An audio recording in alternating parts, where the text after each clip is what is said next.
Sometimes the most obvious explanation is the right one. For weeks, rumors have swirled in Washington about President Joe Biden's climate czar John Kerry and his opposition to taking concrete action against the Chinese Communist Party's use of slave labor. Now, we may have an answer about his reluctance to take action. According to a new report, Kerry and his wife have at least $1 million invested in a Chinese investment group called Hillhouse China Value Fund LP. That fact alone raises serious questions as to whether Kerry can negotiate in good faith with Beijing on climate change, but it gets worse. According to the report, Hillhouse is a top shareholder in a Chinese technology company called RUBIO Technology, which was blacklisted by the Trump administration in 2019 for being complicit in the surveillance, detention, and repression of Uyghurs and others. In other words, Kerry appears to be profiting from slave labor. File in this January 27, 2021, file photo Special Presidential Envoy for Climate John Kerry speaks during a press briefing at the White House in Washington. Now it makes sense why he is actively working against my Uyghur Forced Labor Act, which would make it impossible for products made with slave labor in Xinjiang, China to be imported into the United States. Kerry has been working against my legislation and has convinced President Joe Biden to stay silent on the bill.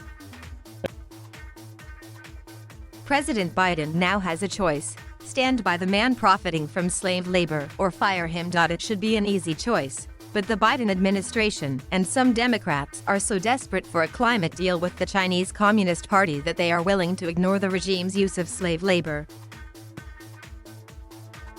We've seen this playbook before. What Biden is doing is not so very different from the nationless corporations that supported his campaign.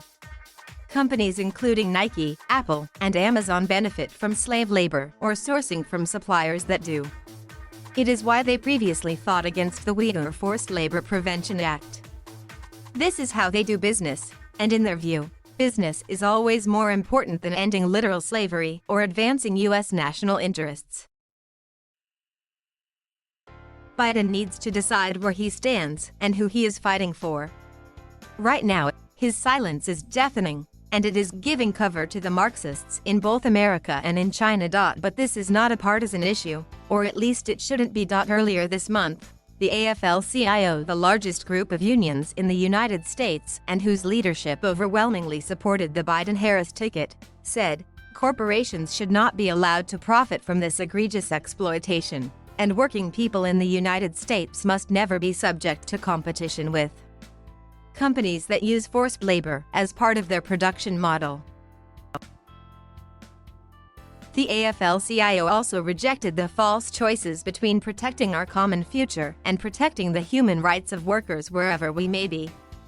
That is a line named squarely at John Kerry, who said life is full of tough choices when asked why he was focused only on climate. Kerry is not alone, though.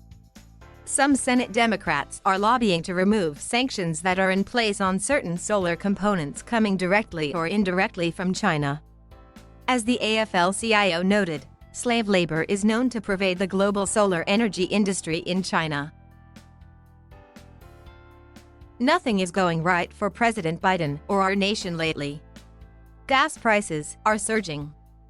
Groceries are more expensive. Supply chains are bottlenecked. Divisive Marxist policies are tearing our communities apart. We've been embarrassed on the world stage thanks to Biden's Afghanistan debacle. And now, the president's top climate advisor is profiting from slave labor. The AFL-CIO called on the Biden administration to take the common sense actions. The first step is to fire John Kerry as climate czar. And then, instead of relying on a genocidal regime that hates America, the Biden administration should focus on building up domestic production to create good jobs in America. Biden needs to decide where he stands and who he is fighting for.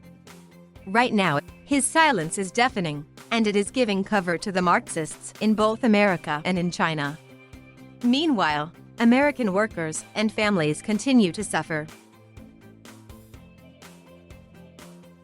Thank you for watching. Please subscribe.